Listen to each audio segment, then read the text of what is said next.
Bacana, si fillove më moralisht me punu në gjykatën ndërkombëtare të? Spari Sadri, faleminderit për ftesën. Është një kënaqësi me qenë mysafir i misionit tuaj. Faleminderit shumë.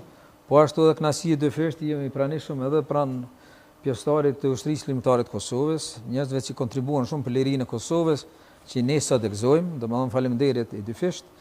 Po kthehemi te pyetja Sadri.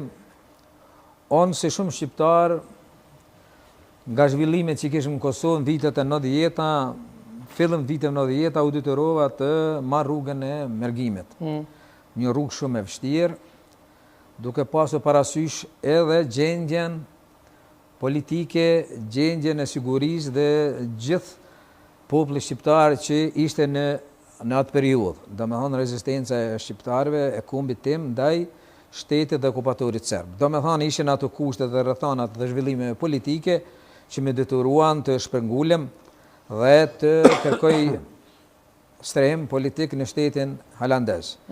Unë këtu në Prishtinë, në Kosovë, i pata kryer studimet universitare, fakultetin ekonomik, dhe nuk i kisha përgjigjur për shtetit serb, edhe gjatë për shërbim ushtarak, por edhe isha aktivist edhe gjatë studimeve, edhe pas studimeve në kauzën kombëtare. Domethënë siguria ime ishte e tillë dhe në bisedim me shumë shok edhe patriot tjerë, mosh dashur të lëshoj Kosovën. Kur shkova në shtetin holandez, unë fillova atje të integrohemi, se për me shkuar në vend të huaj, dijen sakrificat, dijen sfidat, dijen vështërsitë, dijen rrethanat, mirë po edhe më vështirë ishte që Kosovën si e lam kur emigruam në shtetin holandez. Ajo më ka preokupuar shumë, gjendja familjes, gjendja Kosovës, gjendja kombit tim, rezistenca që kishte filluar në far aspekti dhe u koncentrova në integrim në jetën holandeze,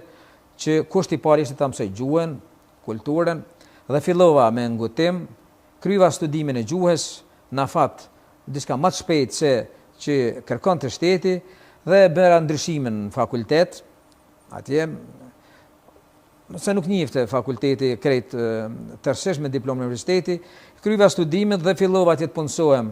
U punësova mas pari në Post Telekomin holandez, Sadri, një sfidë e re, një shtet i ri, domethënë atë ishin fillet e para.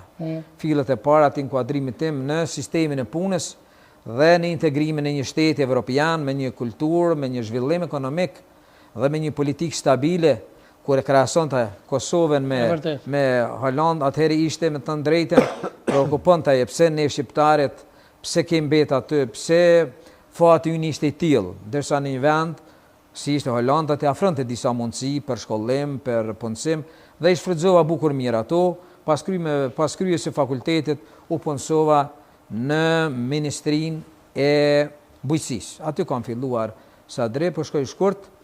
Kam punuar aty, kam udhëheq çështjet e financiare, planet dhe analizat në Ministrinë e Bujqësisë, Pëlltarisë dhe Natyrës. Nga aty kalova në Ministrinë e Drejtësisë, gjithsesi në drejtorinë e burgjeve, kuadrit të Ministrisë holandeze dhe pikërisht në burgun që është i njohur tani, në burgun e Skefeningut, në burgun e Hagës, i njihet këtu në Kosovë. Atë kam punuar një periudhë gjatë dhe i kam udhëhequr, kam qenë njeriu kryesor për buxhet dhe financa. Tash mos i aty pasana? Jo, tash e disa vite në kam punuar 10 vjet atje. Tash jam administrator në shtetin holandez, në administratën e Holandës, i kam mbikëqyrje proceset e auditimit, financave dhe... A i kim mbikëqyrje edhe gjykatën e Hagës tash? Po jo, po jam kontakt, apo kupton me njerëz, me të drejtën, unë kam punuar atje, kam kolegë që punojnë atje, mirë po, domethënë edhe një çështja gjykata speciale, tani ka një jurisdiksion tjetër juridik, se sa që kishte ish tribunali për ish Jugosllavinë në atë kohë, kur kanë ardhur edhe djemtan të ushtrisë ligjore të Kosovës, sidomos grupi i parë i ushtarëve ligjtar të Kosovës, por edhe grupi i dytë i Ramush Haradinaj me shok. Domethënë nga ajo periudhë. Këtë periudhën tash jo, mirë po faktikisht i përcjellëm me vëmendje të madhe zhvillimet e ushtarëve tonë, njerëzve që drejtuan luftën, por edhe drejtuan është ndërtimin e Kosovës. Domethënë me vëmendje që jashtëzakonshme i përcjellëm edhe... Nështë e ke po edhe deklaratat e komandantit Smetoros? Po të them drejtën, një respekt veçantë. Komandanti në fjalë kishte një histori që ju tregoi edhe gjykatës, edhe gjithë atyre që kanë përcjellë se me të vërtetë